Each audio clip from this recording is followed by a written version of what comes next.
دوستو drama serial ماں نہیں ساسو میں 45 لاسٹ ایپیسوڈ کی کمپلیٹ پریڈکشن آپ لوگ ساتھ شیئر کریں گے، جس میں آپ لوگوں کو دکھایا جائے گا کہ آخر کار جب وہ جہاں پر ملنے کے لیے آ جاتا ہے عروج کو اس کا والد، اور آ کر جب عروج کی جہاں پر حالت دیکھتا ہے تو اس سے کہتے ہیں کہ بیٹا بس بہت ہو گیا، میں آپ کو اپنے ساتھ لے کر جانا چاہتا ہوں۔ یہ باتیں جب جہاں پر عروج سنتی ہے تو اپنے والد کو انکار کر دیتی ہے اور کہتی ہے کہ پاپا جانا مجھے کہاں لے کر جانا چاہتے ہیں، مجھے پتہ ہے تو صحیح، میری اب زندگی یہیں پر ہے، میں یہیں پر ہی زندگی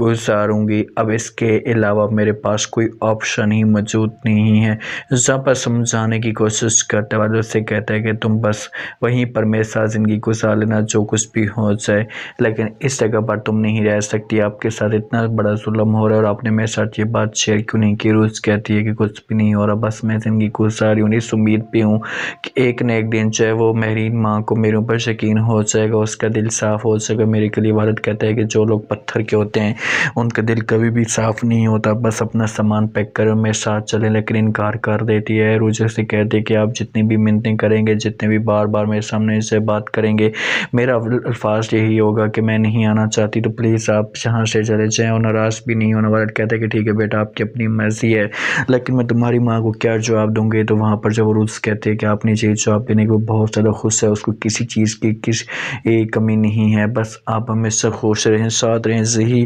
بات آپ جا کر اس کو کہہ دینا۔ شائستہ یہ باتیں سنتی ہے تو وہ جا کر جو بات کرتی ہے اپنے ہسبینڈ کے ساتھ، اسے کہتی ہے کہ ادریس مجھے ایسا لگتا ہے کہ مہرین کو احساس ہو رہا ہے اور اس کے سامنے اصلیت بھی آ چکی ہے۔ یہ باتیں جب جہاں پر سنتی ہیں ادریس اسے کہتے ہیں کہ احساس تو اسے ہو جائے گا اصلیت آنے کے بعد، ویسے تو اسے کبھی بھی احساس نہیں ہو سکتا، تو یہاں پر انکار کر دیتی ہے۔ جیسے اسے کہتی ہے کہ اب کیا ہوگا؟ ادریس کہتا ہے کہ جو کچھ بھی ہوگا اب ہم کیا کر سکتے ہیں، اس کے سامنے اس کی اپنی بیٹی کھڑی ہے، اب میرے پاس کوئی آپشن موجود نہیں ہے اور نہ میں کوئی ایسی بات کر سکتے ہیں، اب سے جانے اس کا کام جانے، ہم نے اگر ایسی کوئی بھی بات کرنے کی کوشش کی تو اچھا نہیں ہوگا۔ تو اس بات پہ جو وہ بہت زیادہ شائستہ پریشان ہو جاتی ہے اور کہتی ہے کہ مجھے ایسا لگتا ہے کہ ہمیں یہ اس گھر سے نکال نہ دے۔ ادریس کہتے ہیں کہ اس گھر سے نکال بھی دیتی تو اب ہم کیا کر سکتے ہیں، ہمارے پاس کوئی آپشن ہی موجود نہیں ہے، میں اب یہی چاہتا ہوں کہ بس ہمارا بیٹا کسی طریقے سے خوش رہے، اور آگے ہی وہی لڑکی ہے جو اس کی اپنی بیٹی ہے تو لازمی طور پر جو ہے وہ کچھ نہ کچھ سے حل ضرور کرے گی۔ دوسری طرف آپ لوگ یہ بھی دیکھیں گے، مزید آپ کو کمال کا سین یہ دیکھنے کو ملے گا کہ جہاں پر مہرین آتی ہے عروج کے پاس، مہرین کہتی ہے کہ کیونکہ تم میری بیٹی ہو، نہیں میری بیٹی سلمان میرا بیٹا ہے، اس کے علاوہ میرے پاس کوئی آپشن ہی موجود نہیں اور کوئی بھی نہیں ہے۔ عروج کہتے ہیں کہ تم مجھے اپنی بیٹی سمجھو یا نہ سمجھو، لیکن میں آپ کو اپنی ماں سمجھ چکی ہوں اور آپ ہی میری ماں ہیں، اس کے علاوہ میرے پاس کوئی آپشن ہی موجود نہیں ہے، آگے آپ کی اپنی مرضی ہے کہ آپ میرے ساتھ جو کچھ بھی کرنا چاہتی ہیں کریں، ظلم کا زیادتی کرنا چاہتی ہیں کریں، ماریں پیٹیں، طلاق دلانا چاہتی ہیں وہ بھی دے دیں، آپ کے دل کی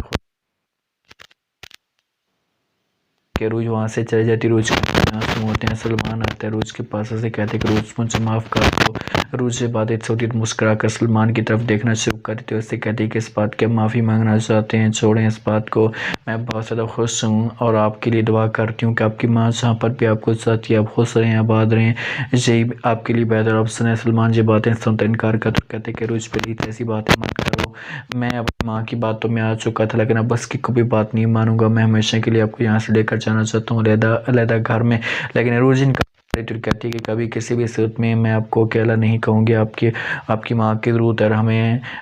جو مہرین ماں کے ساتھ ہی رہنا ہوگا۔ اس بات پہ سلمان بہت خوش ہوتا ہے اور خوشی کے ساتھ مہرین ماں کے ساتھ جو وہ رہنا شروع کر دیتے ہیں۔